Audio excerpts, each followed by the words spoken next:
Fala, meu confrade. Nesse dia de hoje vamos gravar mais um episódio. Hoje a gente vai falar sobre a questão desses países que depende totalmente da sua economia do turismo. O que seria essa economia turística aí, meu confrade? Saudações preclaros confrades. Para a gente falar da economia do turismo, é impossível não falar da pandemia que a gente está vivendo e que levou muitos países a uma recessão econômica, inclusive o nosso.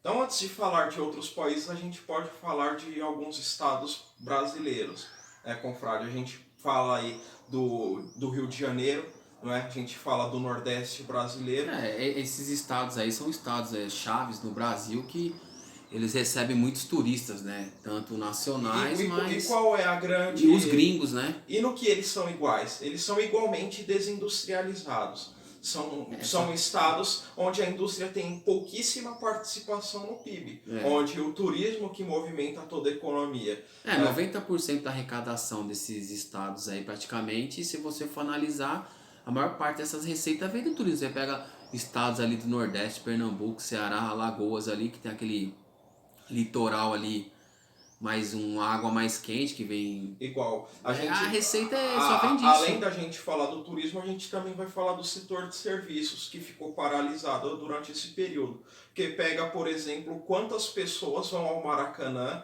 em todo o jogo do Flamengo no Rio de Janeiro.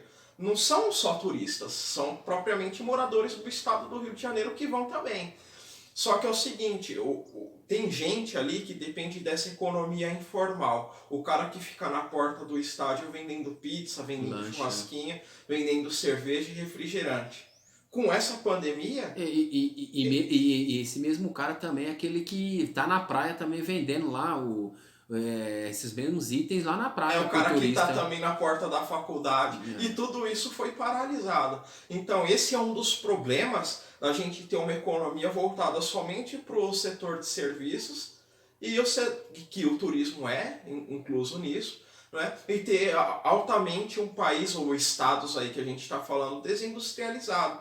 Porque a gente vai ver, obviamente, as indústrias diminuíram o ritmo, mas dificilmente uma indústria parou completamente. Não parou não. Não parou. Agora, o cara que alugava cadeira numa praia, em qualquer estado brasileiro aí, ele foi proibido, porque foi proibido a pessoa ficar na areia da praia. Os hotéis ficaram sem reservas, porque não tinha ninguém. Eu conheço pessoas que foram demitidas dos hotéis e não estão pensando em contratação antes do meio do ano de 2021, ou seja, estão contando só com o final do ano de 2021, não vão fazer contratações.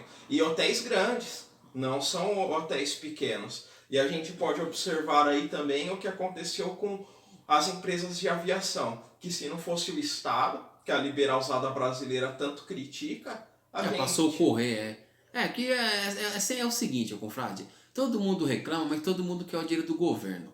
É assim, ó, essas empresas, como exemplo, essas empresas que foram mais prejudicadas aí, que foi o setor da aviação. Então você pega as grandes, a Gol, Latam, todo mundo vai lá pegar dinheiro lá. Aí daqui a pouco também vai o varejista que também não vendeu nada lá, também quer o dinheiro do governo. A automobilística também quer. Isso é no mundo inteiro. A inteiro. gente já gravou o vídeo outro dia do Elon Musk, recebeu o dinheiro do governo americano para cobrir a folha de pagamento. E é engraçado que ao mesmo tempo que ele dizem que o primeiro trilionário do mundo, que o revolucionário, o revolucionário, o trilionário. Quer dizer, se o cara é trilionário, o confrade, né? E não consegue arcar com a folha de pagamento dos seus funcionários. E detalhe que essas empresas de hoje operam com baixíssima capacidade humana.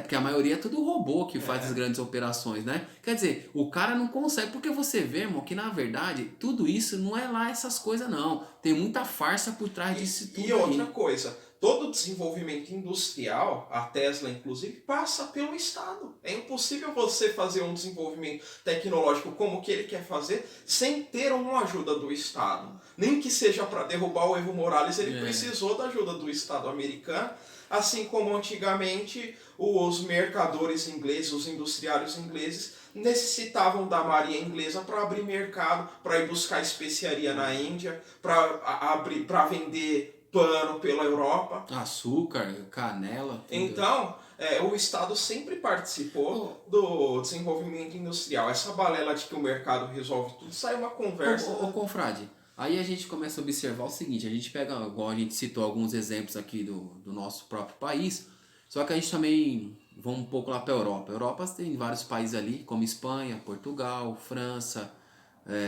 Itália, né? Que são países que recebem muito turistas anuais, né? O próprio Estados Unidos também. E com essa pandemia tudo ficou fechado. E esses países, a gente sabe que ao longo do século 20 e 21, eles vieram sofrendo muita desindustrialização também. Muitas indústrias deles, igual no Brasil, foram para a China, suas sedes ficaram na China. E esses países também estão sofrendo com esse retorno, porque a economia patina, não tem recurso, porque os turistas não estão indo visitar. Estamos lá agora, a gente está em pleno verão europeu, mas muitos países estão voltando com esse papo da segunda onda e ninguém está indo. Para você ter uma ideia, confrade, o restaurante mais antigo do mundo, que fica na Espanha, foi fechado. Então, quer dizer, uma coisa que era tradicional ali, o turismo, gerava renda, emprego, mas aí que eu digo o seguinte, confrade, alguém está crescendo.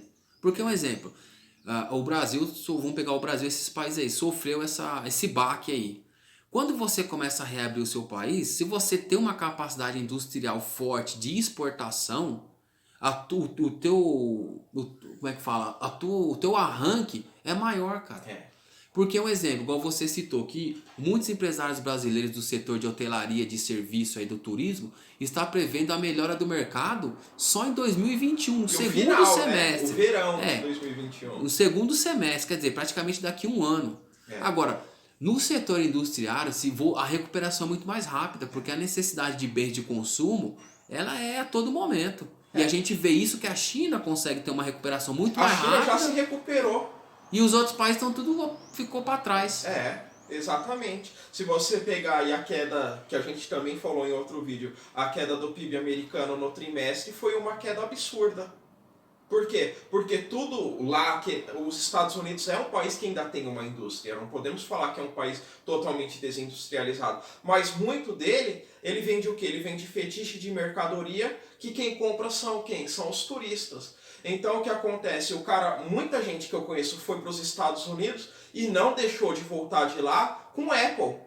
Não, é mercadoria de fetiche, é o que você falou, é o tênis Nike, Aí os passeios são sempre os mesmos.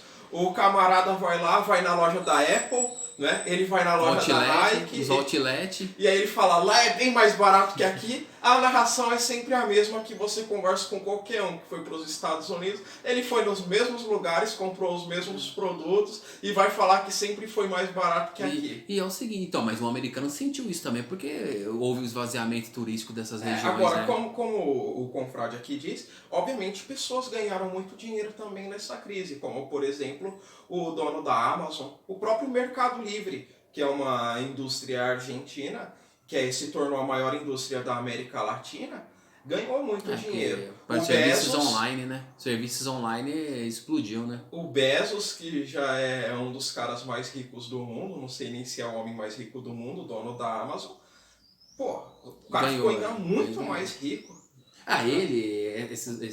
Alguém que manteve aí um pouco aí do comércio online conseguiu ainda minimizar o impacto Isso pra gente não falar também das próprios entregadores aqui do Brasil, que eu não peguei nenhuma pesquisa, mas certamente aumentou o faturamento de iFood, Rappi, Uber Eats, com certeza aumentou, porque a demanda das pessoas pedindo comida em casa também aumentou. E também é o seguinte, confrade, até esses supermercados grandes aí, né, hipermercados que não tinham... O Carrefour também aumentou o lucro. Esses grandes mercados aí, atacadistas, que não tinham esse serviço de entregas, né, eles passaram a se adaptar nesse momento de pandemia para poder levar a mercadoria até aqui, aproveitando, para não falarem que eu só critico o governo, eu vou fazer um elogio ao governo.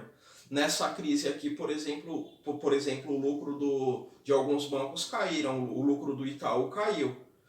Por que é um elogio que eu estou fazendo ao governo? Porque em outras crises, os bancos lucraram com as crises. Obviamente que os bancos ainda estão lucrando com a crise. Não estou falando que não está, mas o lucro diminuiu em relação às outras crises, muito também por conta da taxa de juros que é a mais baixa da história do Brasil, e é outro elogio que eu faço ao governo.